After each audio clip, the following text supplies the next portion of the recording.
Em 9 minutos, uma conversa hoje com a doutora Hermínia Azouri, juíza de Direito e coordenadoria estadual da Mulher em Situação de Violência Doméstica e Familiar. Doutora Hermínia, a senhora de novo aqui, eu acho que haverá de voltar algumas vezes até que esse processo, essa situação ou esse comportamento tenha arrefecido, né? Nós continuamos ainda ostentando o deprimente título de sermos o Estado brasileiro onde mais se agride mulheres. É verdade, é verdade. Também é um prazer estar aqui de volta contigo. Prazer nosso. Mas essa é uma realidade. Infelizmente é a realidade.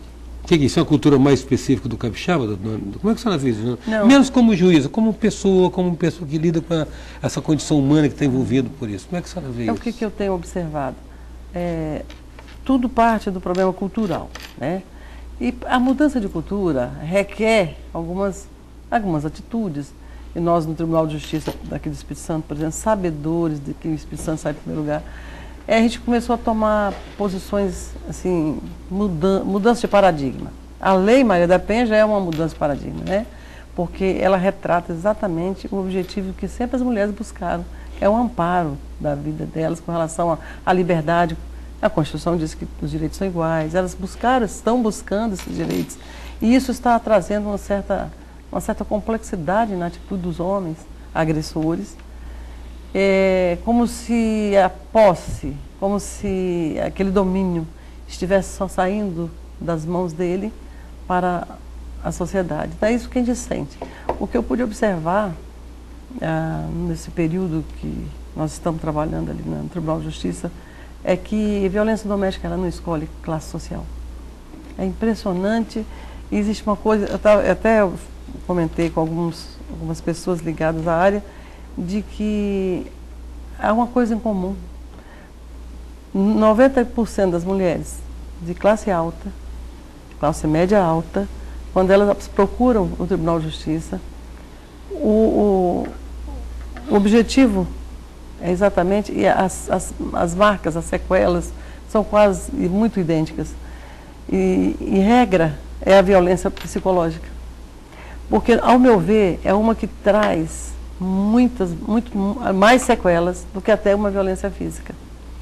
Não que a violência física seja uma coisa considerável, é tão terrível quanto. Porém, as sequelas são mais marcantes, deixam assim, marcas invisíveis, digamos assim. Você passa por uma mulher sequelada, de violência psicológica, você não vai dizer, salvo se ela sentar contigo e começar a falar. Então, havia uma coisa comum. Elas são tão violentadas, com tanta frequência psicologicamente, que levam para digamos, o que eles chamariam de loucura, ou seja, desequilíbrio emocional. Aí eu vou internar você, eu vou interditar você. Aí ele fica livre para manipular o patrimônio. Palavras delas. Eu estou transmitindo o que eu ouço e que é uma coisa assim que me impressionou muito. E aí é muito mais fácil sem o controle da mulher. Então, a violência psicológica, para mim, é uma que deixa as sequelas mais marcantes. Agora, doutora Hermínia, a senhora tem percebido, assim, por exemplo, a senhora falou a respeito do paradigma, né, de quebrar um paradigma que os homens não estão conseguindo fazer, porque estão presos ainda a um modelo de uma relação social que não existe mais, que é dessa relação de gêneros, exatamente, em que um gênero fica subordinado e dependente de outro. Agora, como é que a senhora vê essa situação? Porque a mulher está hegemônica.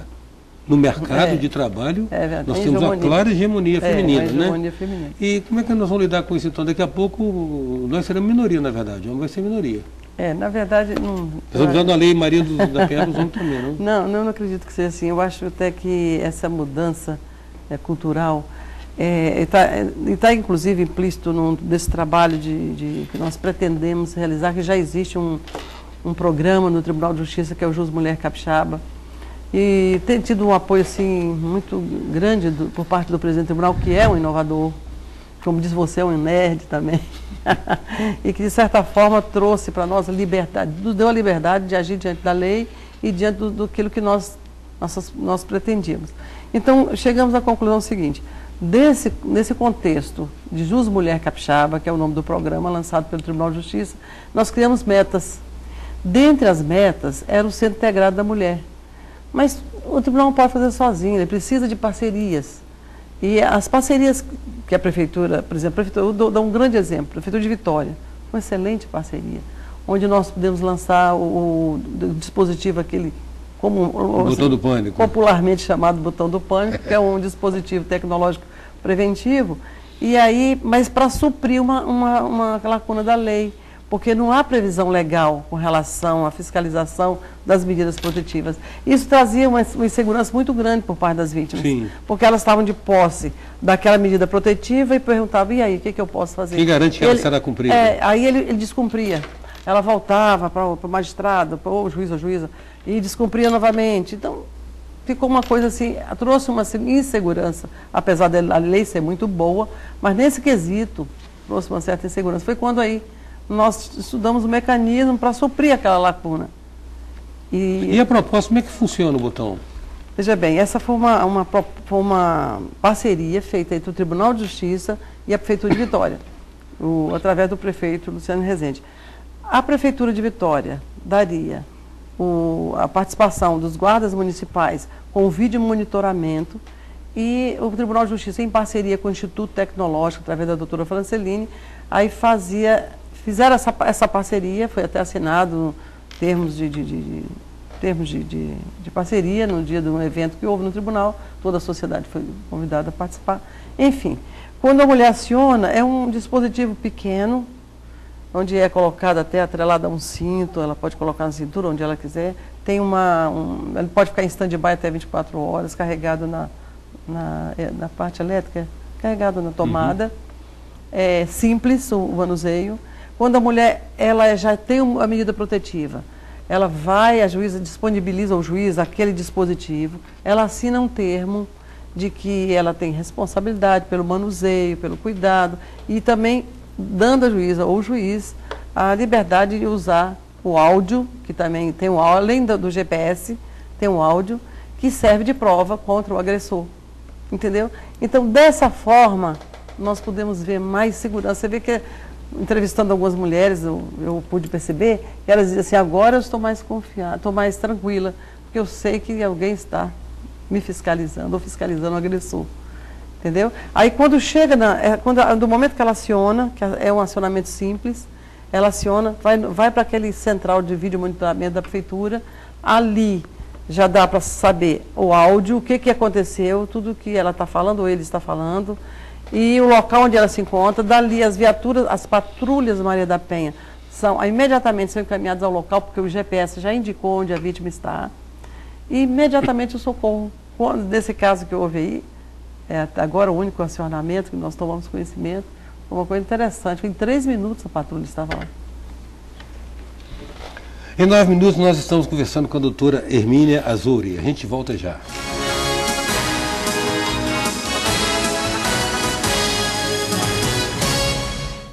Voltamos com 9 minutos, que traz hoje a doutora Hermínia Azzouri, juiz de Direito da Coordenação Estadual da Mulher em Situação de Violência Doméstica e Familiar.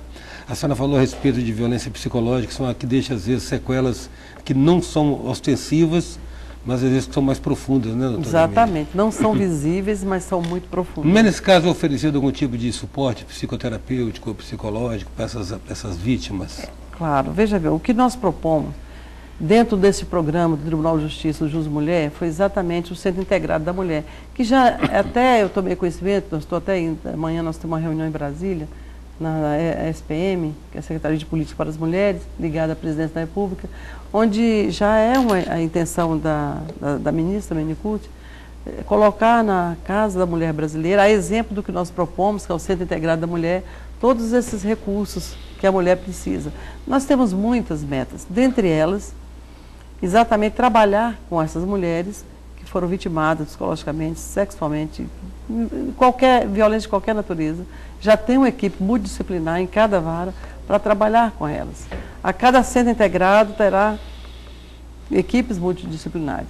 Também pretendemos trabalhar com os agressores. É outro trabalho que nós temos que implementar, mas está dentro do nosso script, dentro do nosso contexto de trabalho. Um trabalho de conscientização, um trabalho, né? Exato, psicossocial. Psicossocial. Né? Uhum. Agora você vê que o que nós estamos pensando também em fazer um trabalho de prevenção, porque você vê que isso desde o século XVIII já vem a intenção desse trabalho de prevenção. E hoje eu vejo, eu estava lendo, até comentei contigo, do que eu já pude perceber de alguns homens da filosofia europeia, que são até o titular de uma obra da educação às crianças. Ele foi o John Locke, né? Ele contribuiu muito para isso, inclusive trouxe para nós elementos assim, que pudessem nortear essas facetas para recuperar, principalmente a criança. A criança fica muito fragilizada, porque se a criança ela é criada num ambiente violento, ela tende a ser uma criança violenta. Replicar essa violência. Né? É um multiplicador. Então, o que nós temos que fazer é trabalhar preventivamente, já pensando também na criança. Doutora Hermínia, as mulheres, elas, está claro, elas estão mais abertas e assimilam as mudanças, as transições mais depressa que os homens. Agora, antes, por exemplo, elas se constrangiam em denunciar, tornar pública alguma agressão. Tinha um sentimento de preservar a família, preservar o pai dos filhos, né? Elas também estão mais, digamos assim, ativas e atuantes nesse aspecto, né? Exatamente. O engraçado que eu observei também, existe uma determinada síndrome, ela tem algumas nomenclaturas, mas em regra é a seguinte: a mulher, às vezes, quando ela... Já aconteceu até com mulheres independentes financeiramente do agressor, mas em regra, quando ela é dependente financeiramente do agressor, ela acha que se ela sair e se os filhos, ela fica sob a ameaça dele. Se você sair, eu vou tomar os filhos porque você é um incompetente, porque você é burro, que você é isso. Enfim, ela realmente se acha burra, ela se acha incompetente. A autoestima dela já não existe mais. Então, trabalhar essa estima é uma coisa que está dentro desse contexto de psicossocial. Então, por sua vez, quando eu já vi casos, já contactei casos de mulheres financeiramente independentes, mas emocionalmente dependentes do agressor. Então isso, a gente tem observado que nos nossos dias isso acontece, apesar de estarmos em pleno século XXI. Porém agora ela está sendo mais motivada a denunciar, conscientizada de que isso está trazendo um prejuízo para a família. Porque quando na família, quando um é agredido, toda a família é agredida, se sente agredida, né? Quando um sofre, imagine você com a filha vítima de violência doméstica. Você sofre, sua mulher sofre, seu pai sofre, sua mãe sofre, seus filhos, enfim. Todo o entorno familiar. Tudo que está dentro daquele espaço familiar sofre. Então é um dano, às vezes, irreparável. Agora, em termos de violência contra a criança, também temos números inquietantes ou já começamos a nos modificarmos culturalmente? Já temos números consideráveis. Eu acho até que esse trabalho feito assim, em parceria com a infância é muito relevante. Nós temos uma colega que trabalha muito bem, nós estávamos conversando acerca disso. O que eu tenho observado são crianças com sequelas em razão da violência doméstica e familiar.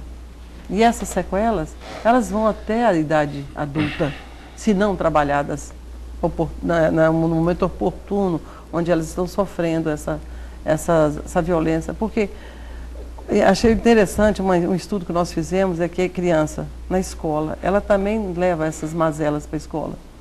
Ela também passa a ser, quando a menina, ela passa a ser submissa ou subserviente, digamos assim, né? Há outras que querem agredi-la. Ser passiva, né? Passiva, não reage. Em outros casos, o menino é agressivo, né? Reage até a coisas que não era para... Enfim, carregam certas sequelas que, se não trabalhados na idade adulta, serão fatalmente agressores ou mulheres submissas e sofredoras e vítimas de violência doméstica. Agradeço muito, doutora Hermínia, sua presença novamente aqui. E eu agradeço também, porque é a oportunidade que nós temos de dizer que o Tribunal de Justiça está muito preocupado com essa estatística e com a sociedade capixaba e que está no Brasil. Em 9 minutos, nós contamos com a presença da juíza de direito, doutora Hermínia Azuri, coordenadora estadual da mulher em situação de violência doméstica e familiar. Até já. Sou passageiro do tempo, tentando entender erro e acertos caminhos, aprender